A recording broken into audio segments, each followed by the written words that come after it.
I'm heading to the gym right now. Get in my little cardio workout. I know you ain't about to turn here with your big old truck.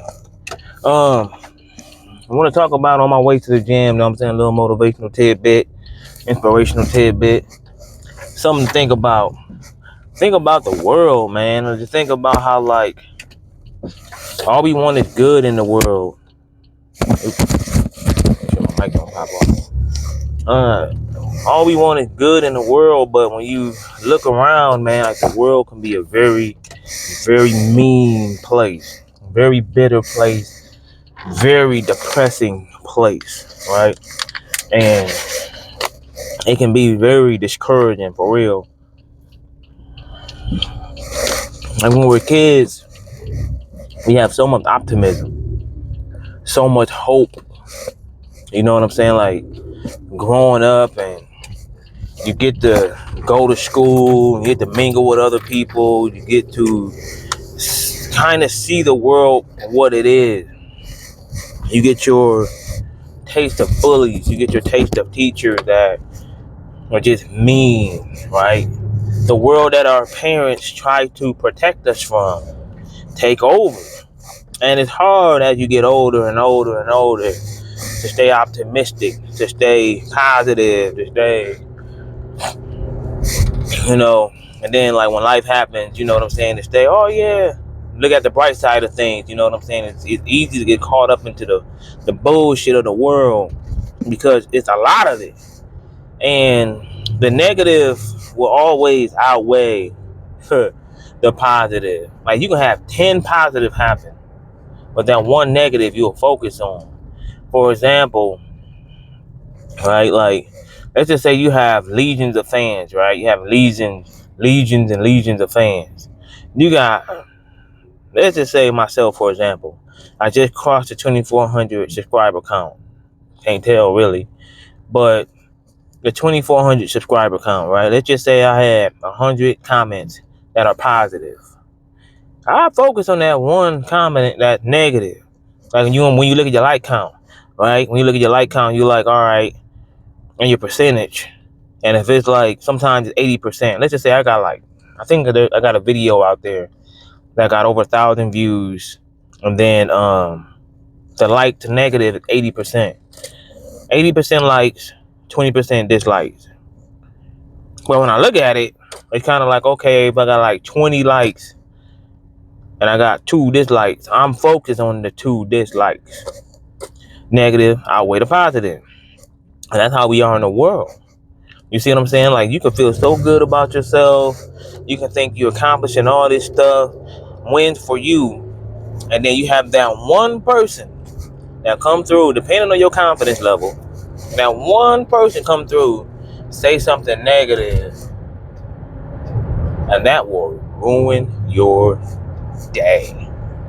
It's like, hey, what I do to you? So what I'm saying is celebrate your wins, dog. Like, and it go for me too, because I'm a culprit. You know what I'm saying? I'm a victim of this. At the end of the day, celebrate your wins, because you want to compare yourself to others. I always say avoid comparison, because comparison is always the thief of joy, right? So when you always compare yourself to somebody doing better than you in a negative light, then you're going to always feel down on yourself. Always feel down. Versus comparing yourself to where you've been. If you're going to compare anything, compare yourself to yourself. Compare yourself to where you've been. Like, all right, this is where I was, you know what I'm saying, a year ago or a month ago. So what are my wins? Like, I always compare me. Like, I get caught up in comparing myself with other people that, you know, that I know or that's more successful than me or got their time to shine before me. But at the end of the day, I bring myself back and I be like, all right, they put in the work. So at the end of the day, they put in the work that I didn't. So this is partly my fault. That ownership, accountability on your part. So you got to look at yourself in the mirror and be like, all right, dog. So a lot of this is your fault. You got to be accountable for yourself. And the new therapist I got is actually is in that niche of being a therapist for leaders, champion athletes, and stuff like that, entrepreneurs, to where you have to be accountable for yourself. You have to be accountable for your actions and your inaction and your reactions to things. So it's like, okay, how do you approach things? Okay, why are you approaching it that way? Is it the right way? Is it the wrong way? If it's the wrong way, what are you gonna do to fix it? So that's how you gotta wire your mind to think these days.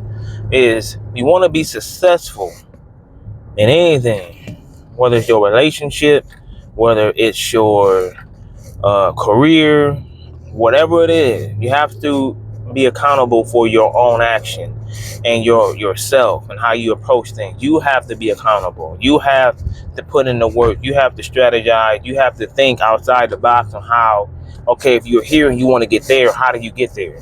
What resources do you need to get there? What uh what things do you need to study, research to get there? You see what I'm saying? So the self-improvement books are out there to help you. But you have to put those in action. You just can't read the book, listen to the book or whatever, listen to the podcast, and then still feel sorry for yourself. You just can't do that. So you can't just do that. You have to put these things into action and to work for you, right? So what I'm saying is, although the world is a disgraceful place, it is, man. This world is disgraceful as hell. We're in 2024. Political season, everybody's attacking everybody. If you a Democrat, you attacking Republicans. You Republican, you attacking Democrats. Friendships are lost. People are just evil people. All right. So me, I'm a centrist. I'm like, okay, I go by the character of the person, character of the people. I don't go by what the media tells me to go by. I don't go by what my relatives or whoever friends tell me to go and support or whatever. I support those whose actions represent who they are. And you can talk a big game, talk, and sell me on some BS. But I need to know your action. I see your action, and that's who I vote for. If your actions do not benefit me, if your actions are against me, if your actions are against friends of mine, your actions are against, people that I care about, then I ain't voting for your ass. Period. But at the end of the day, I'm not a cult follower. I'm not a cult person where, I'm storming things, I'm protesting things that person believes, but I don't believe because that person is the person I'm voting for. Stuff like that. And I think more people need to think that way. The problem is, like, if you look at Facebook, man, if you look at social media on how people talk to each other, they're disrespectful, they're mean, they're ugly. The world, and the thing is, it gives people a platform to be like silent but loud. You know what I'm saying? Like things that they won't say in your face verbally, they'll type on the keyboard, they'll type, on their phone and send off. People are just so freaking mean. But what I'm saying is, although they are mean, you don't have to be. You have the choice.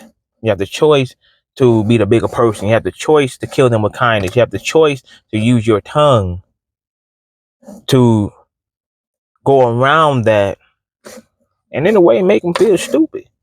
So yeah, that's how I approach things. So at the end of the day, be you. Be you and don't be influenced by the negative energy of the world.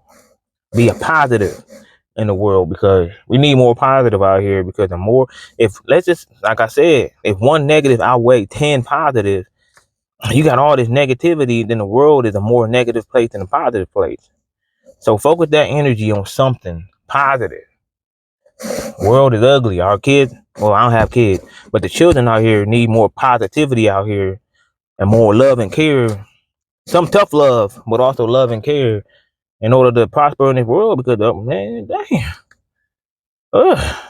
Those are my thoughts, man. I'm about to go work out real quick and then head to work. You know what I'm saying? I'm positive I got a job.